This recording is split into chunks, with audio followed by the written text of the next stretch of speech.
ฟื้นละบ่เออ เป็นจังไหนนั่งหนึ่งไม้จังไหนฮะโอ้ยจังมันท่วมฟันมันขี่ลายค่ะขี่ลายเนี่ยเนาะฟันตองวดคือไปเอาย่ายเอาขันมันเผาหาย2 หัว2 ลูกเนาะโอ้ยที่มันปึกหลายใช่ละครับมันออกแล้วจะค่อยแม่นเด้ กันนิ่งอยู่บ้านนี้เขาเจ้าพัดมา2 ลายมันเด้อคือสิดังเลยเนาะแต่ก็เลยบ่เอามันผู้อ้ายพาไปตี00มาสิ โอ้ยสุดๆแล้วมันกบเนาะ มันเผา2 หัวกลมๆมาสิเออเออ เป็นกลมๆก็สิคิดว่าเป็น00แล้วมันได้แค่22 เปิดลายกับตาเราไปว้าว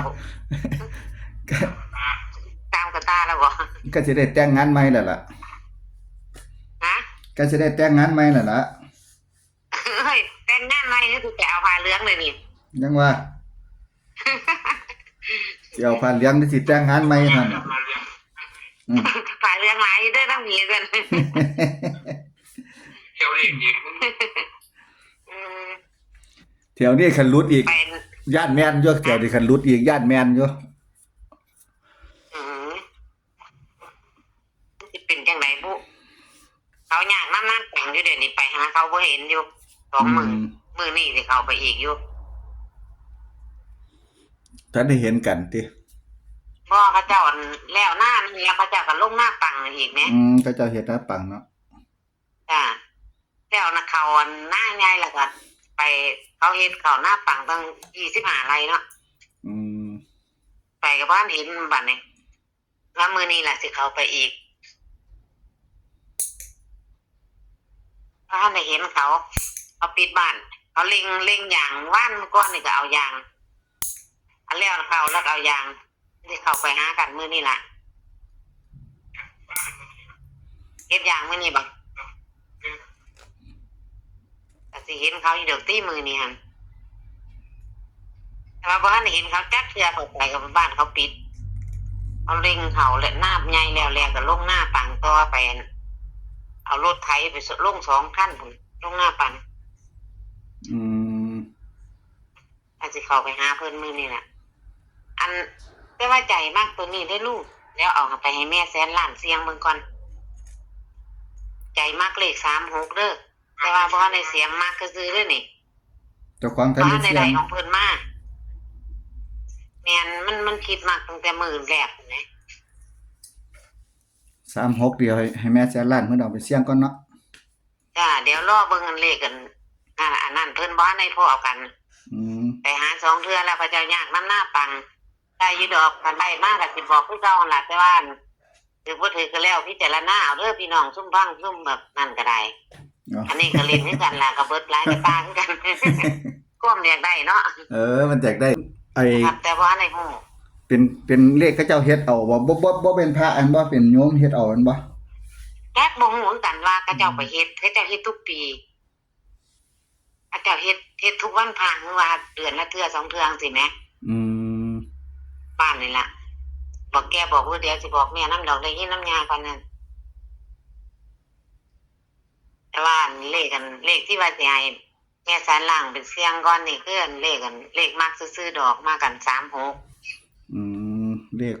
มักเลข36ก็เลยอยากให้แม่100,000,000เอาไปเสี่ยงให้จ้าคันเพิ่นมีเวลานี่มันก็บ่ว่ามีเวลาปานใดมันมาเฮาหลังนี่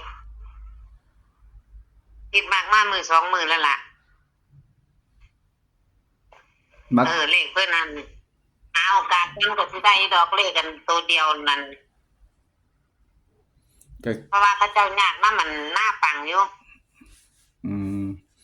ก็ต้องรอเขาเจ้านำนั่นล่ะเขาก็ได้ไปหาเขาเที่ยวเดียวนึงเนาะอันนี้เขาเพิ่นยากอยู่ก็สิเข้าไปมื้อนี้ล่ะไปก็สิเห็นเขาว่ามื้อนี้เก็บยางอีกพร้อมเห็นบ่เห็นก็สิมุนเข้าไปที่มื้อนี้มันมื้อนี้วันที่5เนาะจ้าเห็นบ่เห็นก็สิมุนเข้ามื้อนี้ว้ายมุนเข้าตัวผู้อยากแก้มือดิเดี๋ยวนี้แต่ว่า ได้บ่ได้เขาบ่เขาก็จะว่ากันเด้อพี่น้องอย่าคอมเมนต์ว่ามันบ่แซ่บเด้อกันบ่มักก็บ่ต้องนั่น บ่มักกะพาด จ้าเป็นธรรมดาของคนนั่นคือปูนเราก็ขอโทษขออภัยเด้อเว้าสอนความคือปูเป็นสีสันบันเทิงคือปูว่าปูไทยว่า เออ บ่มักก็แล้วแต่เป็นสีสันบันเทิงคือปูละวาล่ะเข้ากันไปนัวหัวกันม่วนไปนั่นล่ะ อืม มาเข้าก็ซื้อบ่มาเข้าก็ฟังซื้อผ่านไปนั่นล่ะ อืม แต่ว่าผู้เว้าสู่ฟังนี่ก็บ่แม่นว่าบ่เสียเด้อกันเด้เสียคือกันได้2-3งวดก็เป็นกระบุงกระตาอยู่เด้ กันอย่างไหนคือกันนี่ล่ะ วินบักหว่าคือกันเด้อติ โอ้ย หืม ไปคือไปเวียงวังพญานาคกันไปเป็นกอเป็นดอนแต่ว่ามีรูปปั้นพญานาคอีหยังแหม อืม ไปคือชายทะเลนี่เพิ่นจะว่าไปบ่พุ่นขอเพิ่นกำลังเฮ็ดใหม่งามๆงามสร้างขึ้นใหม่จั่นได้ว่าอั่นเที่ยวอยู่นี่เมื่อยแล้วค่ำแล้วเดี๋ยวงวดหน้าสิไปดอกก่อนกอนั่นเหมือนกันคือก็เป็นรูปปั้นพญานาคเป็นอีหยังนี่แหมไปเที่ยวกับเพิ่นตู่อยู่เฮียนนี่ล่ะ อืม ถ้าเดินไปเห็นงามไปเห็นพวกเก็บพวกกันนี่เพิ่นแต่ว่ามันก็บ่ทันได้นั่นปานใดบ่ทันได้ปันดีปานใดดอกบ่ทันใจจะจับใจควมบ่ทันได้ ท่าน แต่ ที่ ว่าใจหันคิดมากเลขตัวนี้ เอาไปให้แม่แสนล้านเพิ่นเสี่ยงเบิ่งซะก่อนคันบ่แม่นเฮาก็เอาถิ่มไปน้ำมนต์ก็ถิ่มลงห้วย คันบ่เป็นตำบลทิ่มลงห้วยติ จ้า อืม เอาตัวใหม่ จับตัวใหม่ไปเรื่อยๆ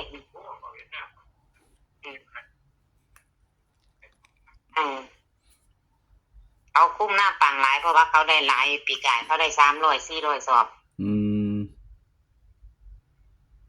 เอื่อยนั่นล่ะเขาลงทุนให้ซื้อฮอดอันนั่นให้ซื้ออีหยังอัน เครื่อง แน ปั่น วเครื่องปั่นนั่น เครื่องปั่นน่ะ เครื่องปั่นนั่นวันก่อนเขาก็ไปลงเขานั่นอยู่รถติดลมจมกันแซ่ซ่าน อืม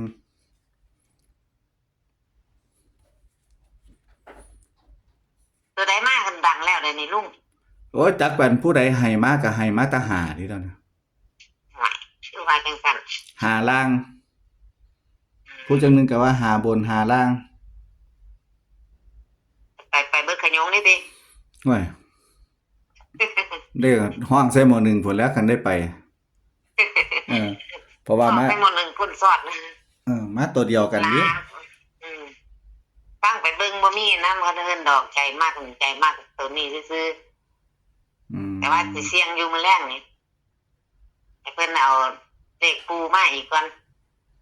เพิ่นเอาไปฟังไว้ก่อนเดี๋ยวเลขปูเดี๋ยวก็ได้มาดอกบ่เกิน 2-3 มื้อ มีเวลาก่อนเนาะ จ้าพระเจ้าบ่มีเวลาให้เปิดบ้านให้เฮาเข้าไป เฮาก็จักได้อยู่เฮาก็พยายามไปอยู่เขาเจ้าบ่ใครไป พระเจ้าบ่บ้างให้เฮา บ่เปิดสถานที่ให้ แม่น เฮาก็เลยบ่ได้ จ้าให้แม่แสนล้านเอาตัวนี้ไปเสี่ยงซะก่อนเลขมากนี่ถ้าบ่เข้าก็ทิ่มปึ๊บเอาตัวใหม่ คันบ่เข้า เอาตัวที่เป็นเงิน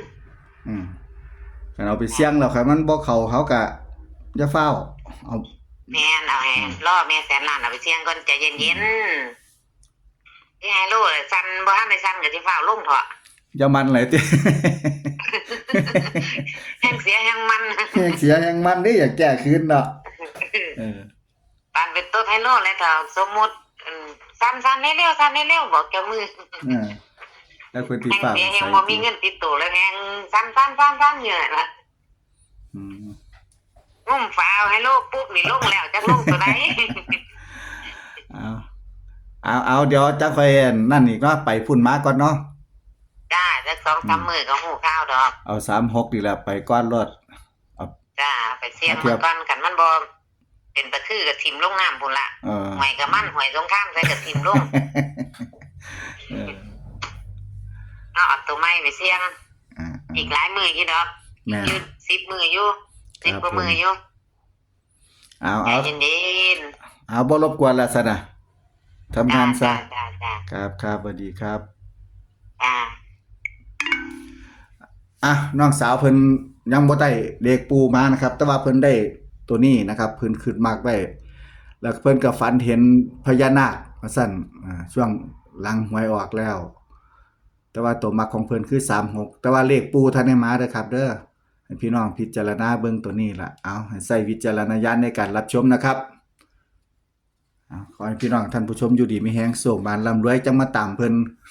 ในคลิปหน้าครับผมสำหรับคลิปนี้สวัสดีครับ